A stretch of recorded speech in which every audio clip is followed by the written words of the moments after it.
Welcome back to the Seven-Figure Annuity Sales Podcast. It's Caleb North here, running solo again. It's another week where Chad was unfortunately able to join us, but I am excited because I do think next week he'll be back. But I've got another great week of content for you guys, hopefully something super valuable. But it's something that's come up relatively frequently recently in doing case design with agents. And it's basically this idea that your products are best structured for the singular strength that they have. In other words, your indexed annuities, your MYGAs, your SPIAs, they're really, when you try to do too many things with one product, it's trying to make a single product be a Swiss Army knife. It often ends up not doing any of them very well. And the reason that this is the case is because of that old saying that we love, there's only 100 pennies in every dollar. And really all that's saying is that there's only so much budget that a carrier has to create the products that they're creating. And the features and the benefits and the way the product functions from an actuarial standpoint costs them something. So when they add one feature, one benefit, there's a cost to it. When they add another one, there's a cost to it. And a couple of weeks ago, we talked about the cost of bonuses, and we talked about how bonuses are really more of an advance on interest as opposed to an actual bonus. You know, the idea of the word bonus being additional, it's something extra. In our products, they're not really additional or extra. They have a cost, and the cost is typically lower index rates. That's what the actuaries have determined is necessary to be able to afford giving the budget. And so that's just one example to reinforce this idea of there's only 100 pennies in every dollar. So what's the other thing that you tend to see very, very frequently, at least in my world of doing case design, where we're dealing with largely income types of solutions, and we definitely, solve for preservation and growth as well. But what I'm noticing, and you've probably seen it too, is that when you look at the products that have really, really high guaranteed income, you almost always see extremely underwhelming index rates. There are some products right now that are extremely competitive insofar as the amount of income that they're paying out, that have a 2.5%, 3.5% cap rate on the S&P 500. And I like to use the cap rate as my standard kind of benchmark from product to product. When you're looking at indexed annuities from an interest rate standpoint, or an index rate standpoint rather, you really want to assess two things that are common in every indexed annuity. Most indexed annuities have a cap on the S&P 500, and most indexed annuities have a 1-year fixed rate option. So when you're trying to compare rates from one product to another, that's a good kind of parallel comparison to make. When you compare the S&P 500 cap of one product to the S&P 500 cap of another product, and then also the fixed rate, the 1-year fixed rate. The reason you want to compare that is because trying to compare participation rates on one volatility controlled index versus participation rates on another volatility controlled index, you're adding multiple layers of variables, which really just doesn't help you get very good, accurate comparisons out of it. So compare the things that are standard, the caps and the 1-year fixed rates. But what we see is in these high paying income products, their index rates are really low. And there's a reason for it. And the reason is to give the income that they're paying and the guarantees at that threshold of what they are really high, they can't give a 10% cap. They can't hardly afford a 6 or a 7% cap. I mean, if you find a product that's in the top 5 really for any particular case for guaranteed income, and also has a 6% cap, that's pretty good right now. And so you only have 100 pennies in every dollar. And when you try to find a product that is all of the things, meaning you've got some guaranteed income, you've got some decent index rates, you've got some LTC benefit tied up into it, you've got some 10% penalty-free withdrawal, although we know that will affect the income amount. You've got other waivers of surrender in the policy. Maybe you've got a really nice minimum guaranteed contract value in the way that that's calculated. 87.5% of premiums paid, growing at what interest rate? Is it a low 1.5, or is it a whopping 3? I've seen some that are up 3+% on the minimum guaranteed contract value. So you've got to be aware of all the different moving parts in the product, and recognize that to try to build a Swiss Army knife in a product is to not have a product that does any one of those things really, really well. So you will see, when you try and find an income product that has really high index rates, you will see the income that it pays out be lower than you could get otherwise. You will see products that have really, really high index rates not have income as an option. There's not an income rider.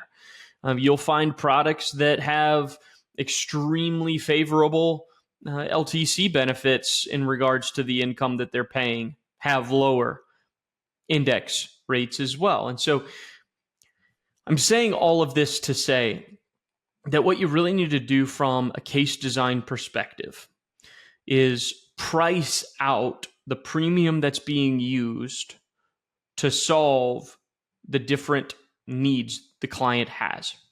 What I mean by that is, if you had, let's say, $500,000 to work with, and you could put all of that $500,000 into a product that had some pretty decent index rates, but had lower income than what you could get elsewhere. The question, in my opinion, becomes, okay, how does that compare to a 2-policy structure, where instead of $500,000 in one, you actually split it? Maybe you put $300,000 into a product that could pay an equivalent amount of income, and then $200,000 in a product that is designed for preservation and growth. I would be willing to bet you that in that scenario of using 2 individual products for the strengths that they individually have, that in 10 years' time, you will have happier clients with the results than if you were to try to use one single policy to solve all of the needs. Then you can add in the layer of assessing the long-term care situation.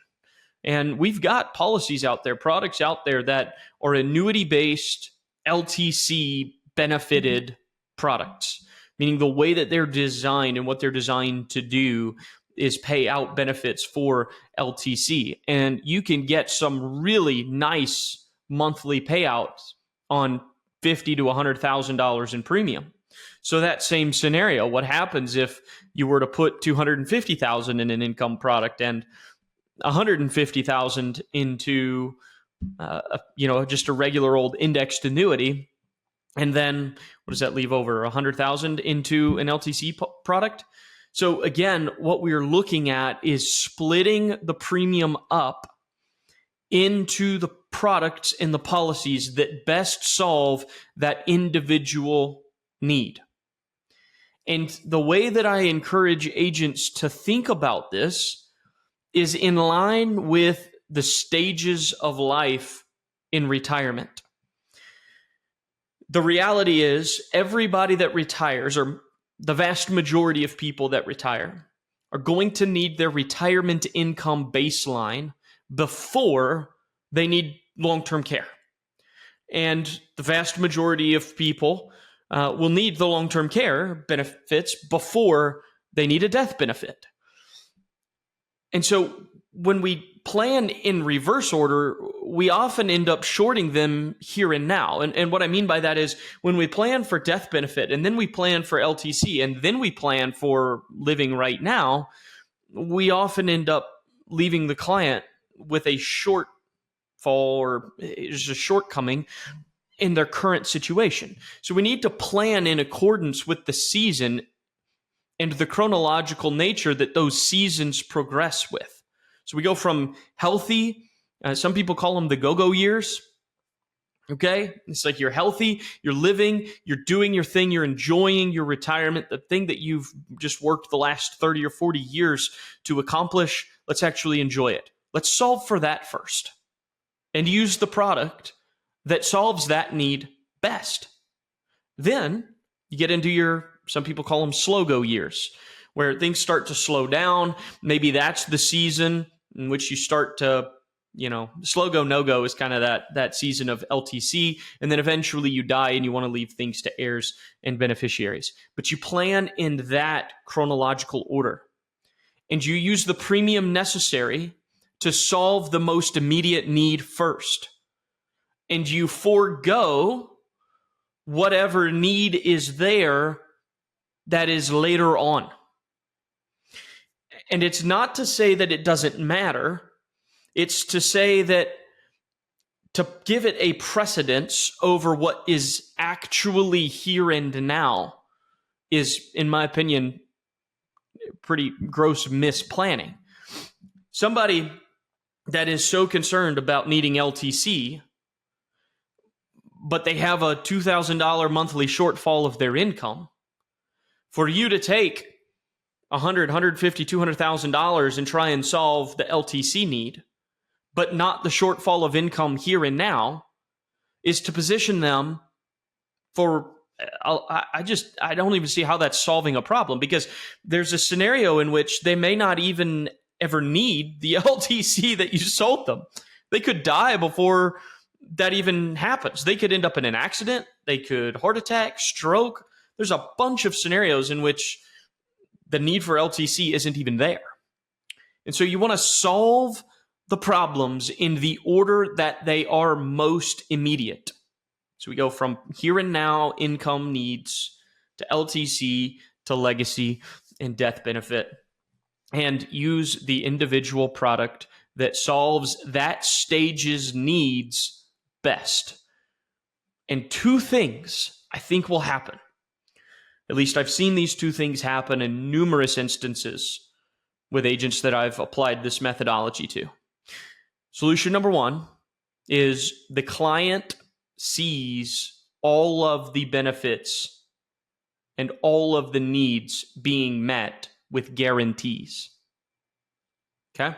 We're meeting the needs with the guarantees of the policy. See, the problem with the Swiss Army knife approach is that there is too much left to the non-guaranteed. If you try to solve the immediate income need, that might be there in some limited capacity because you have foregone the great amount of income for the sake of index strategy rates. The non-guaranteed side says in that scenario, well, maybe we credit some interest, maybe we get some preservation of that account value for a long period of time, maybe we get to use some LTC, enhanced income multiplier, something like that. I love having great index rates, great income, great LTC benefits, all of those things. But it goes back to our principle that we were talking about earlier, is that there's only 100 pennies in every dollar, and if they're giving it to you somewhere, it's coming from somewhere else. So if you try and solve with the Swiss Army knife approach, you're not solving every need with guarantees. You're solving potentially every need in certain scenarios of market performance and things that occur that are out of our control. But we want to solve, this is insurance. This isn't gambling. This isn't financial advisory where we're playing with risk-based investment strategies to try to create a solution for somebody. We are in insurance. And insurance is there to create guarantees. So it is the guarantees that we ought to be leveraging to solve the problems that our clients come to us with. And the only way to do that effectively is by splitting that premium and utilizing an individual policy for each need that they have. Now, you might be saying, well, Caleb, that's kind of hinged upon them having the premium necessary to do it. And that is absolutely true. There are going to be scenarios in which somebody does not have the premium to be able to solve every single need that they have. In which case, we solve the most immediate need first, and we progress through as to whatever future need we can accomplish.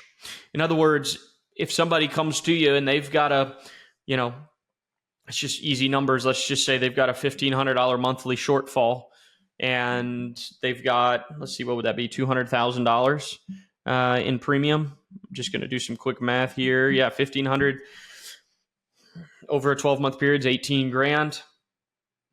Say they have $200,000 to work with. Well, if you're going to solve the income shortfall now, probably all 200,000 goes into an income product for now. But that might mean that there isn't any LTC enhancement down the road. That might mean that there is no death benefit down the road. But we have to solve the most immediate need first. So you use the premium you have, you solve the most immediate need first with the product that best solves it. The other thing that this does is this typically allows your premium to go further. What I mean is, when you use a product that best solves that need for that client, it usually requires less premium to solve that need. So that same scenario, somebody needed $18,000 a year, $1,500 a month. If you were to have that same scenario and try and do the Swiss Army knife approach to try to get to that $18,000 a year, you might need $300,000, $350,000, $400,000 in premium. Well,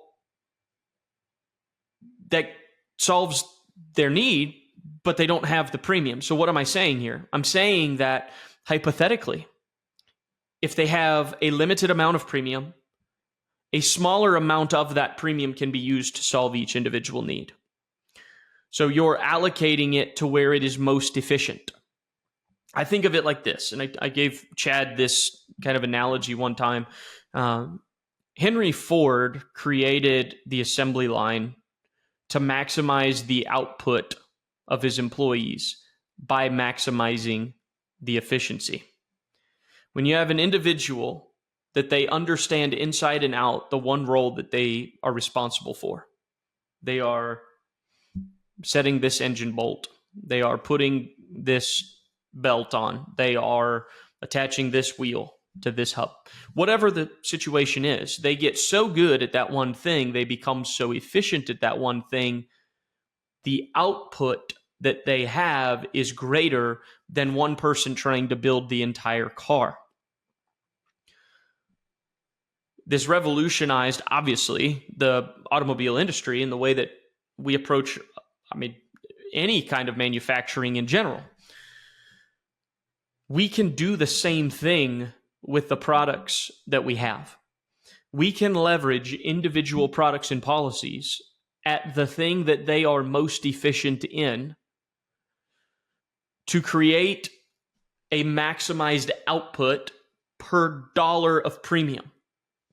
So this goes back to my last point, talking about how when you maximize what you're getting out of that particular policy in relation to a particular need, you're typically minimizing the premium used to solve that need. So what this means by the time you look at all of the premium that gets used is that you have optimized and maximized the output, which is to say that you have created a scenario that is the best solution for the client. Because at the end of the day, what is the best solution will be determined by what the client gets out per premium paid. And the more we can build that on guarantees, and the more efficiency we can bring to our planning, the better that will be. And you know what? I'll throw this out there. I've done this periodically. It's something I try to do sparingly. But being that this whole episode was about case design, I'll throw it out to you guys. If you want to, you can reach out to me. You can send me an email, Caleb North, C-A-L-E-B, North like the direction, at retirementrealized.com. If, this is the parameter, if you're working a case currently and you want to get my insights or thoughts on that particular case design, I will do a single kind of preliminary case design for you for free. I'm not going to charge you for it. And the more complex it is, the better. Because I think the more complex it is, the more opportunity there is for teaching and training. So that ball's in your court. Happy to do some preemptive, preliminary free case design for you. in a one-off scenario for our listeners on this podcast because we appreciate you guys. So anyways, that's really a wrap for today. But I hope that helps you, and I hope that will affect the way that you do case design. I hope that will affect the way that you select product. And if you have any questions about it, like I said, reach out to me and send me some cases. I'll look at those for you. As always, happy selling.